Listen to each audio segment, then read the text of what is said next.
พิธีประกาศแต่งตั้งผู้อำนวยการและรองผู้อำนวยการวิทยาลัยเทคนิควิชาชีพแขวงบริคำไซได้จัดขึ้นในตอนบ่ายของวันที่23กรกฎาคม2026นี้อยู่ที่ห้องประชุมวิทยาลัยเทคนิควิชาชีพแขวงบริคำไซโดยให้เกียรติของร่วมของท่านวิไลพรพรหมมหาไซ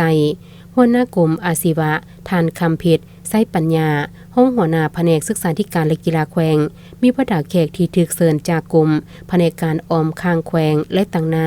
วิทยาลัยแขวงภาคใต้พร้อมด้วยครูอาจารย์ภายในวิทยาลัยเทคนิควิชาชีพแขวงบริคำไซเข้าร่วมในพิธีท่านอุทิศแก้วลาห้องหัวหน้าคณะจัดตั้งแขวงได้ผ่านข้อตกลงว่าด้วยการแต่งตั้งผู้อำนวยการห้องผู้อำนวยการวิทยาลัยเทคนิควิชาชีพแขวงบริคำไซอิงตามกฎหมายว่าด้วยการปกครองท้องถิ่นฉบับปรับปรุงใหม่ฉบับเลขที่78/สพสหมวดที่4มาตรา20เกี่ยวกับสิทธิและหน้าที่ของคณะกรรมการปกครองนครหลวงแขวงอิงตามข้อตกลงของกระทรวงศึกษาธิการและกีฬาบริการยกระดับสถานะโรงเรียนเทคนิควิชาชีพแขวงบริคำไซขึ้นเป็นวิทยาลัยเทคนิควิชาชีพแขวงบริคำไซ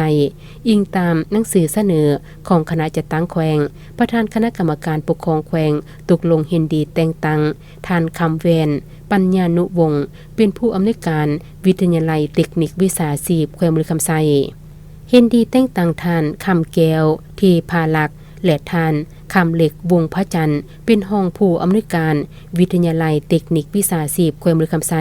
ให้เกียรติมอบข้อตกลงผู้อำนวยการวิทยาลัยโดยแม่นท่านวิไลพรพรหมมหาไซหัวหน้ากรมอาชีวะและมอบให้ผู้ห้องอำนวยการโดยแม่นท่านคำเพชรไซปัญญา